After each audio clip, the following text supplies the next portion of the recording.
We back. It has been an insanely busy past 2 weeks, especially in my life, in the basketball world. Everything is crazy. So, we're decided, since we're so close to the tournament, we're about to go into, obviously, divisional tournaments.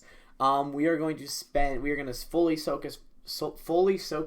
solely focus right now on college basketball. Excuse me. We're going to go division by division, talk about who are the locks, conference by conference, who are the locks, who should be making it, who has work to do, like ESPN does their article, and then who is completely out. So, of course, we're going to start with the Big Ten with, honestly, I don't want to seem like a homer.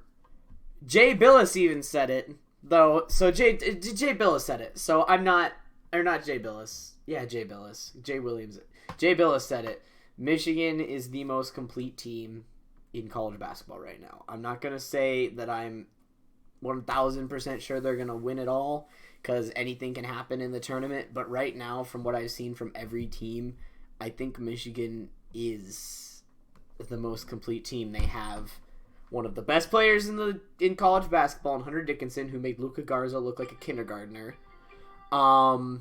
They have Chauncey Brown off the bench, who's great. They have great senior leadership from Mike Smith, Isaiah Livers, and Eli Brooks. Isaiah Livers is just the heart and soul of Michigan basketball at this point. He's just been living and breathing Michigan basketball forever.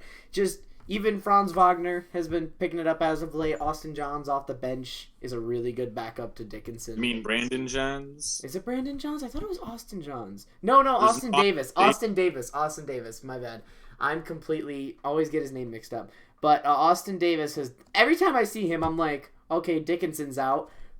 But there he goes again. He still does a nice plays. So, I don't know. This team just has it all. Has offense, defense, senior leadership, heart.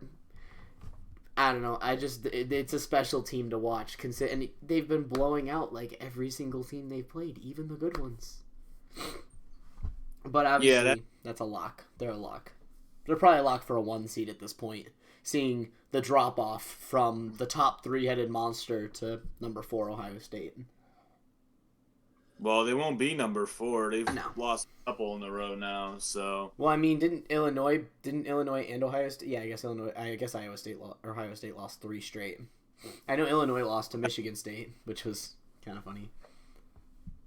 Well, we're gonna when we do the episode where we do all the scores, since we haven't done it in 3 weeks, but when we do all the scores for those games, I'll go into those 2 upsets by Michigan State. Refereeing was not special, but for me, Michigan, they're obviously a lock. Probably will be a number 1 seed. I don't see anyone else really taking that from them. As for who is the most complete team, I would have said Baylor, but after coming off that COVID pause, looking absolutely atrocious, I'm gonna go with the Wolverines.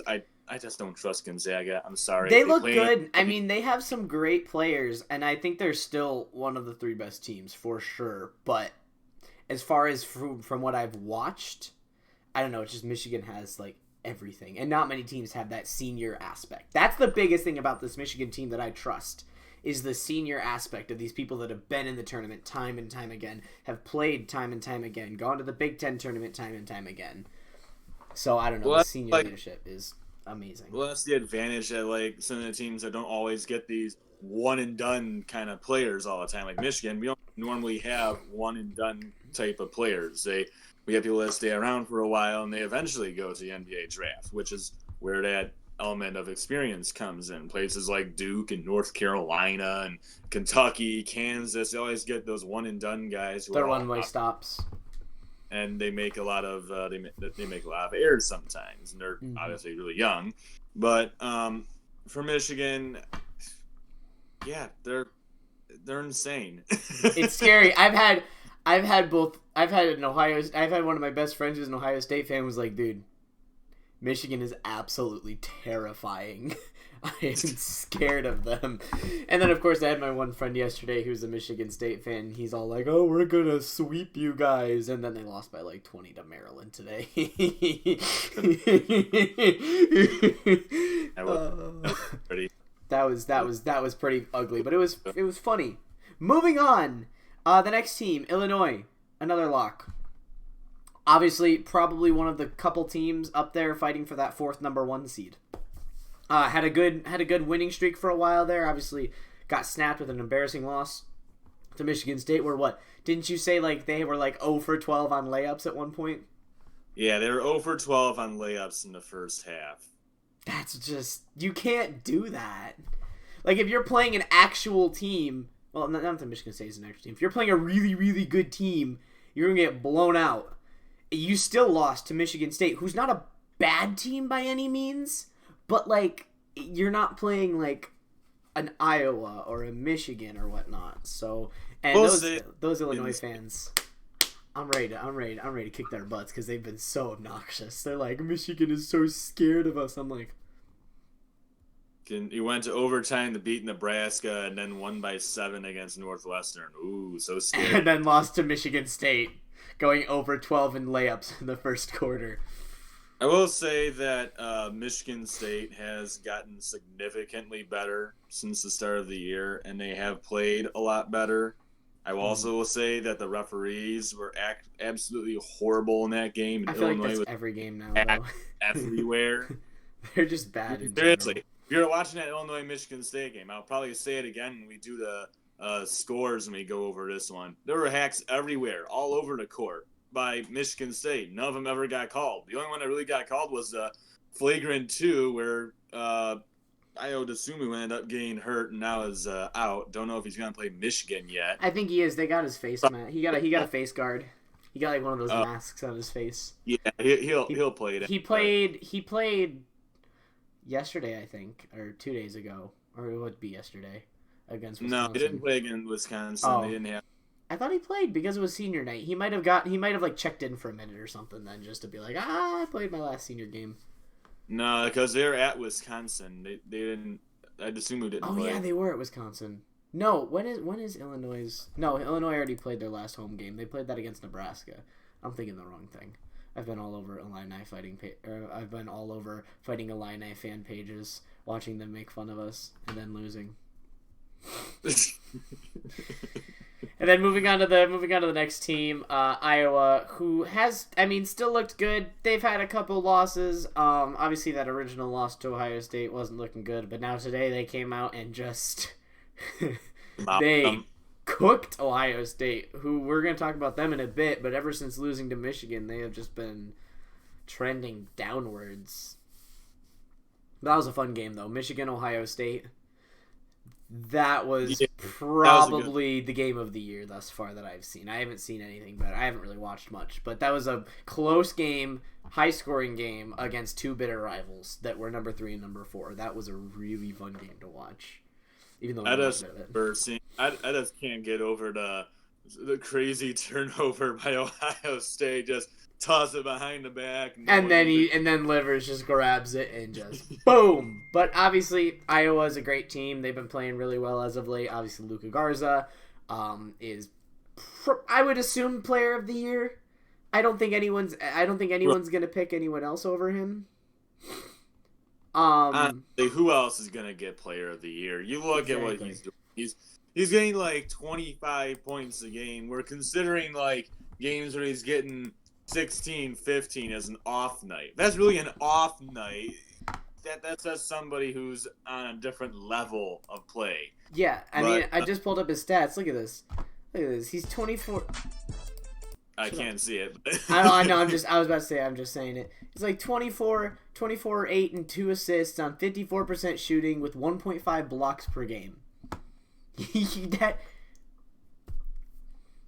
That's insane. I don't know what you do. You can't not pick them. But obviously they were pulling together some good wins against Rutgers, Wisconsin, and all that. Obviously the tough loss to Michigan, but a good way to bounce back after that tough loss to Michigan by beating up on Ohio State.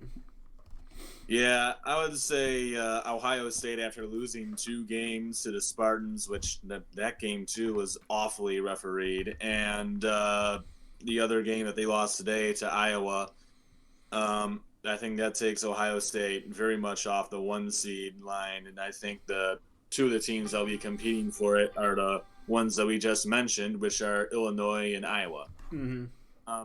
I think Illinois might get the slight edge over Iowa just because of their one win.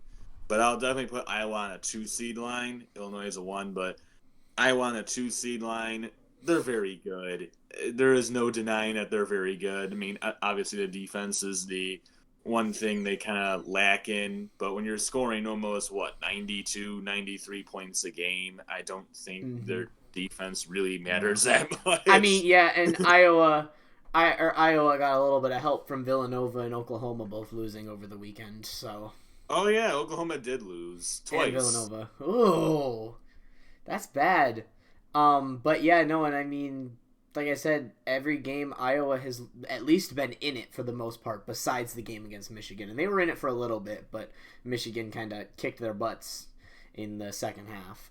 Moving on to a team that I underestimated at the beginning of the year, but I don't know why I did. They're always a really good team. The Purdue Boilermakers, 16-8. 11-6. They've been on a streak recently to get themselves back in, and I honestly do think this team is probably a lock. It would be shocking. They're like teeter-tottering between the lock and should make it, but I think they're a lock at this point. I mean, they've looked really, really good in pretty much every single one of their games. Obviously, quality wins. Actually, that's their one weakness. They don't really have very many quality wins. Their biggest win is against Ohio State with bad losses to Michigan, Illinois, Rutgers, blowout loss to Iowa, but they beat Ohio State twice. So they're a good team, and I think their record is definitely good enough to say, yeah, as long as they don't completely fall apart, they'll be in. They'll be locks. Well, their last two games for the regular season are Wisconsin and Indiana. If you win and beat Wisconsin, I don't see how you fall out of the tournament. I really don't. But yeah, even me, like you said that you kind of underestimated Purdue starting the year. So did I. I mean, when we did the episode, I think Purdue was coming off their loss to Miami, Florida, so that might have contributed to it a little bit, especially since I think they were leading by 20 and then gave up the lead. Of course, that was very early in the year. That was like maybe their 5th or 4th game of the year. So, I mean, you struggle early. But I think Purdue's a decent team. If I were to project them for a seed, I would give them probably something around like a 5 or 6. Most likely more of a 6, I'd say. Because I look at it and I'm like, 16-8 isn't great. But then I realize that's like where everybody is this year. In the Big Ten. Yeah. Not even just in the Big Ten, but like league-wide. Because like they're not playing as many games. And all these teams still have all these losses. So that I'd say 16-8, I look at that in a regular year and I'm like, it's like a bottom of the league. But now they're like 4th in the best conference. So. Well, that's the thing in the Big Ten. People lose so many games. People are just beating up on each other. There really is. Everyone's beating somebody. Luckily, actually, I mean, I guess technically Purdue's on the harder side. Obviously, if you're on our side, you have to deal with us and Ohio State. But I think there's more quality on their side. Well, there's worse teams at the bottom, but there are a lot of teams at the top on that side, because you got Illinois. There's no sides. There's no sides in basketball. There's no sides in basketball. It's all one conference. I keep forgetting. It's just one conference. There is no East and West. You're good.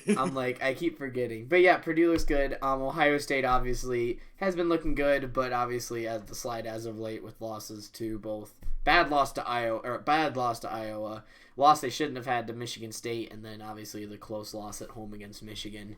They obviously have the offensive firepower. I remember like at the end of the game against Michigan, they were talking about how they had like a bunch of games where they scored like 80 points and let their opponents score that much and they still won or something like that. But if Ohio State's going to make a deep run, their defense is going to have to like do some work, because you can't be letting up 90 points a game.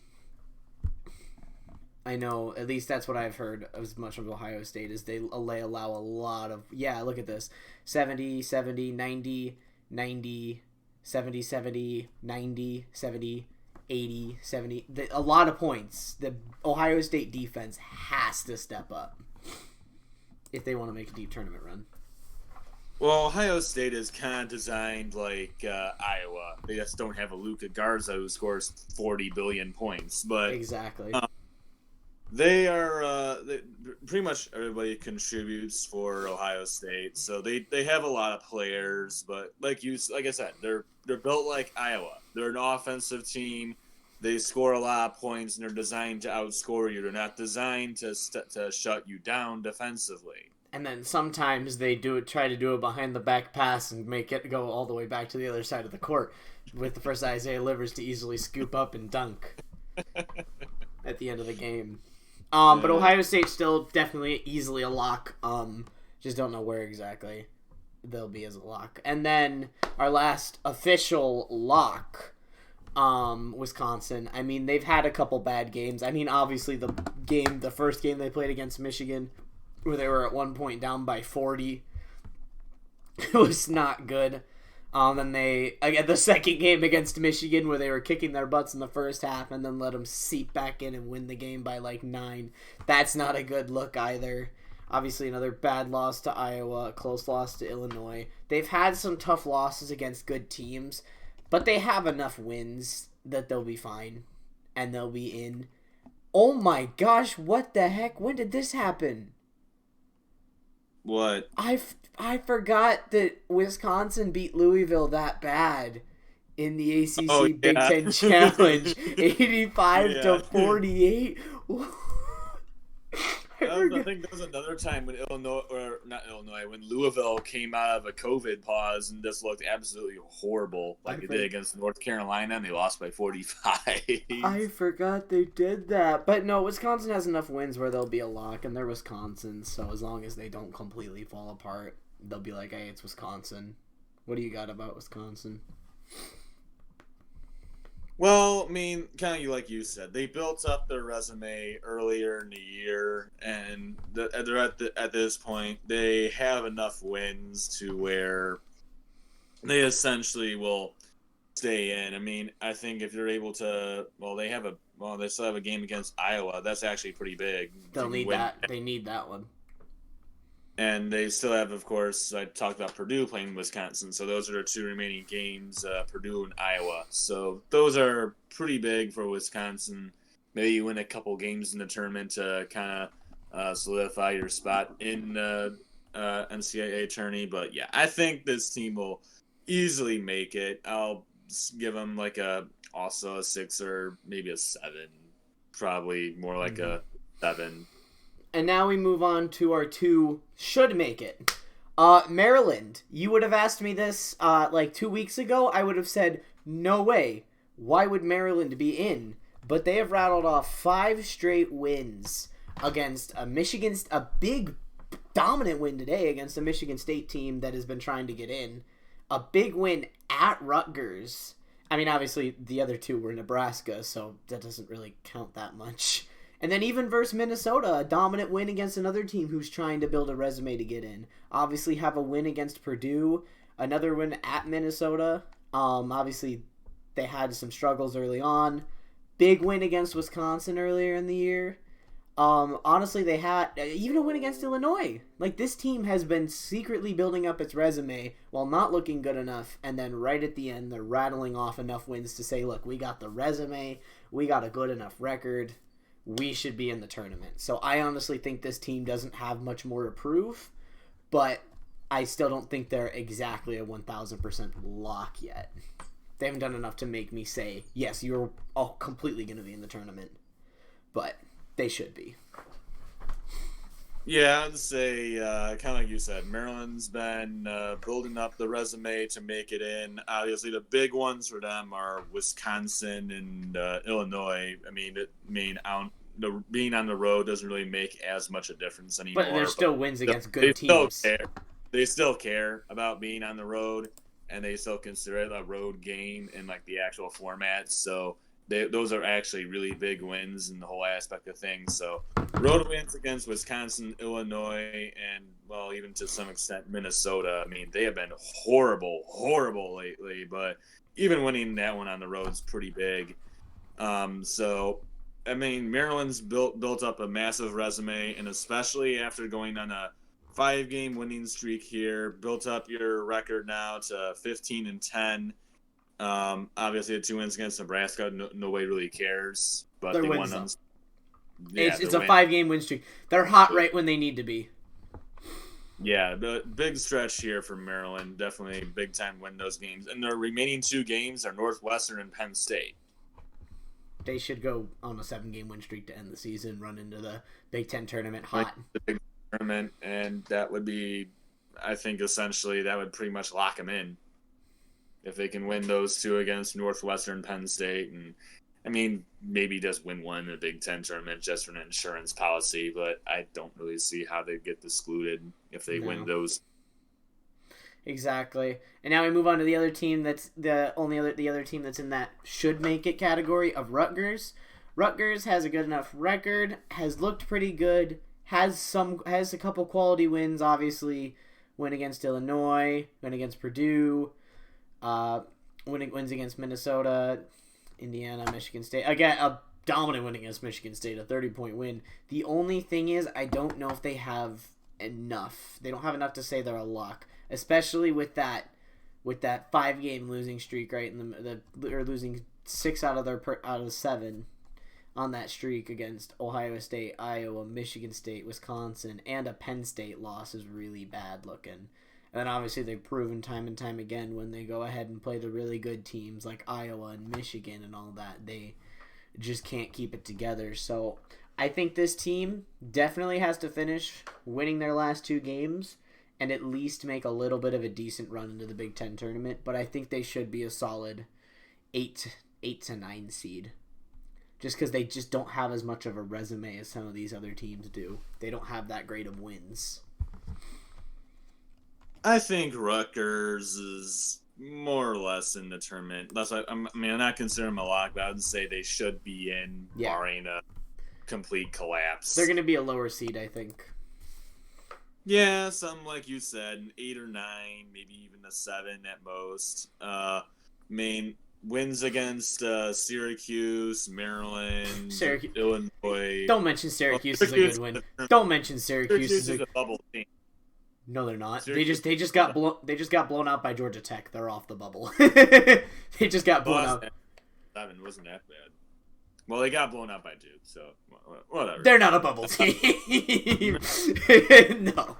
Man, I'm trying to be nice here. I'm a Syracuse fan. Let's be real. They're not a bubble team. But Rutgers, they beat Illinois, Maryland, Purdue, Michigan State, Indiana. So they've beaten a lot of Minnesota. They've fallen off a cliff, but still Minnesota. So Rutgers, they have plenty of wins. Their last 2 games are Nebraska and Minnesota. That's probably a must-win for the Gophers. But if you dropped that one to Minnesota, I think the Scarlet Knights should be just fine still. I think they got enough of a resume to put themselves in the tournament. Mm-hmm. Now we move on to our should be in, but might need a little bit of work. These 3 teams need a little bit of work to get in. Starting with Michigan State, who probably has the most opportunities to make it in. Because not only do they play another one of the teams in this category, but they play Michigan twice.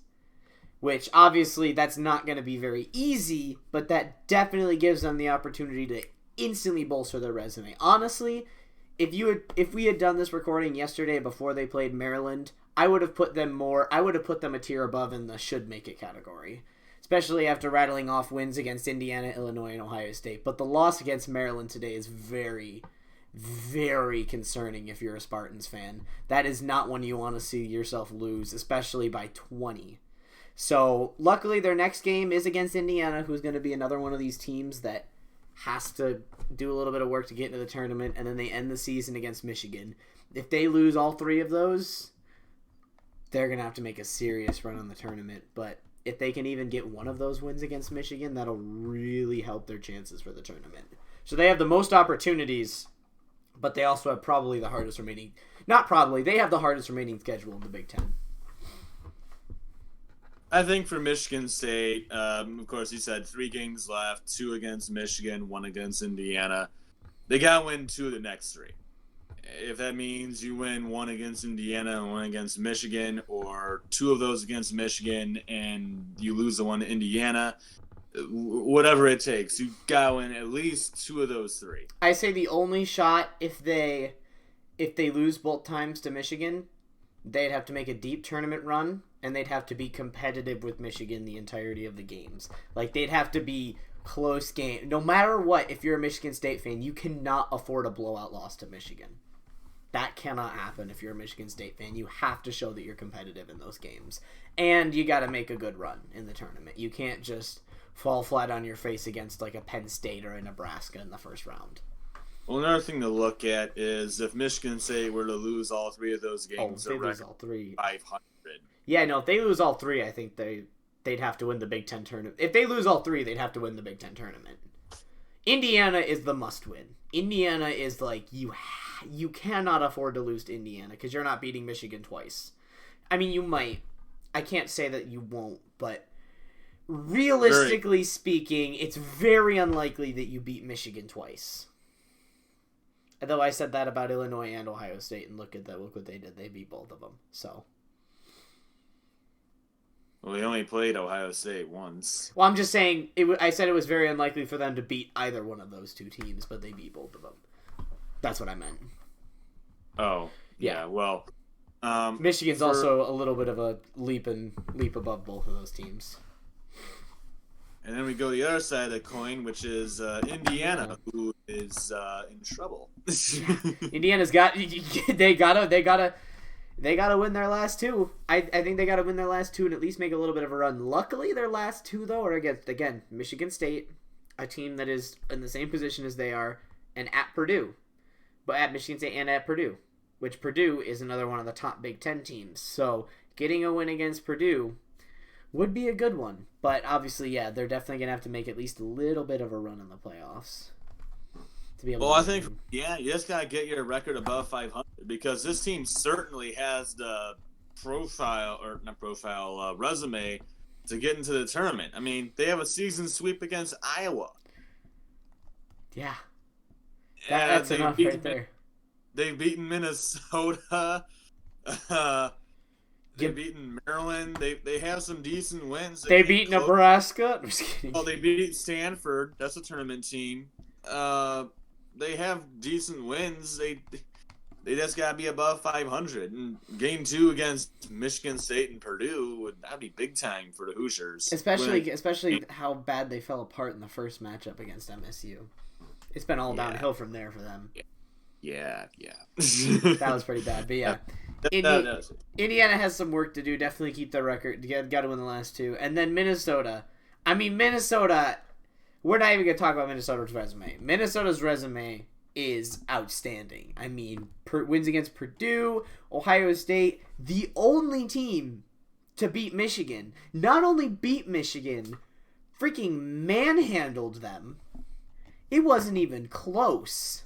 The entirety of the game, they shut Hunter Dickinson down. They have a win against Iowa, a win against Michigan State. They have the resume. They got to finish strong. But with games against Penn State and Rutgers, it's very reasonable to think they could finish 15-12. And then all they got to do is do a little decent in the tournament, in the Big Ten tournament, and they should be in. With a resume like that, obviously right now they're on a bad streak. They're on a bad streak right now. The thing for Minnesota, like you said, they have a very, very good resume. Beating Purdue, beating Iowa, being the only team to beat the Wolverines, beating Ohio State. They beat somebody else who I can't remember. They pretty much beaten all the top teams in the Big Ten, minus Illinois, who swept them by both times. But their last 5 games, they've lost to Maryland, Indiana, Illinois, Northwestern, and Nebraska. The 2 big ones for them losing is Northwestern and Nebraska. Nebraska. You can't lose those. You can't. How many? Those are the worst two teams in the Big Ten. They both suck. Nebraska only had one Big Ten win going into that game. And that was against Penn State. And a fun fact for Northwestern when they played Minnesota, they hadn't won a game since December 26th. They fell off a cliff. They were ranked at one point this year.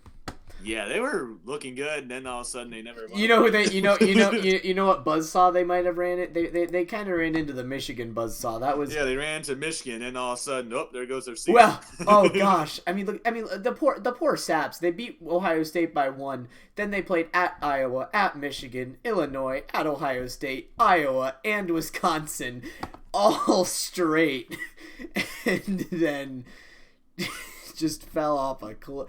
Okay, Northwestern had the hardest schedule in the Big Ten. Holy crap. They played everybody that was good twice. Jeez Louise. Look at this. Okay, look at this. Look at this. All right, ready? Ohio State, Iowa, Michigan, Illinois, Ohio State, Iowa, Wisconsin, Penn State, Rutgers, Michigan was postponed, Purdue, Indiana, Rutgers, Illinois, Wisconsin. That's like 3 games that were not against ranked opponents. The Big Ten. That's like 3 games that were not against ranked opponents. So poor Northwestern. But anyway, yeah, Minnesota's definitely just got to close the season strong, but not doing that right now. They probably need to make a big run in the tournament just because they lost to both Northwestern and Nebraska. Mm-hmm. And also their conference record at best will be 8-12. That is horrible. Yep, that's pretty bad. And finally, the teams that are not making it. Let's reminisce on the teams that suck. Penn State. You had 1 win against Ohio State. Wait, no, you didn't. Wait, no. Against Wisconsin. No, it didn't. Wisconsin. You had 1 win against Wisconsin. You played a really close game with Michigan. Actually made me sweat it for once. Well, actually, that was before I knew Michigan was good. And you beat Virginia Tech. You beat Virginia Tech by 20. Illinois. Yeah, you beat Virginia Tech by 20. You had a big lead against Illinois and completely blew it. Wait, wasn't it like 18-2 at one point, and then they just like destroyed themselves? I think it was like 24-2 or something like that. Northwestern, we've already talked about how hard their season was, and then Nebraska. What is there to say about Nebraska besides you guys are absolute garbage?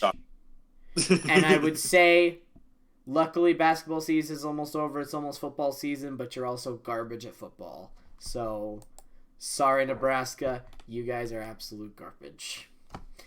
That's it for the Big Ten. Obviously, Penn State, Northwestern, Nebraska could make it if they won the Big Ten tournament because it's an automatic bid. But they won't. Not unlikely. If they do... So help me, if any of those 3 teams win the Big Ten tournament, I will buy their jersey and just frame it right here. And I will also put a sign under there that says, "This guy is an idiot," pointed right to me. That's how confident I am that they're just going to lose instantly. I mean, 2 of them aren't even going to make it out of the first round. Because they got to play the first 2 games. Yeah. Well, no, they all have to play it. First. Yeah. Oh, yeah. Because one will be either Minnesota, Indiana, or Michigan State, and that team will probably win. And then either if it started right now, Minnesota would probably beat Nebraska. Actually, wait, they just lost to Nebraska. Exactly. Wait a second. But they'll play Michigan in the next round and run into a buzzsaw. But thank you all so much for watching. That was the Big Ten. We're going to continue doing the rest of these divisions. Peace out.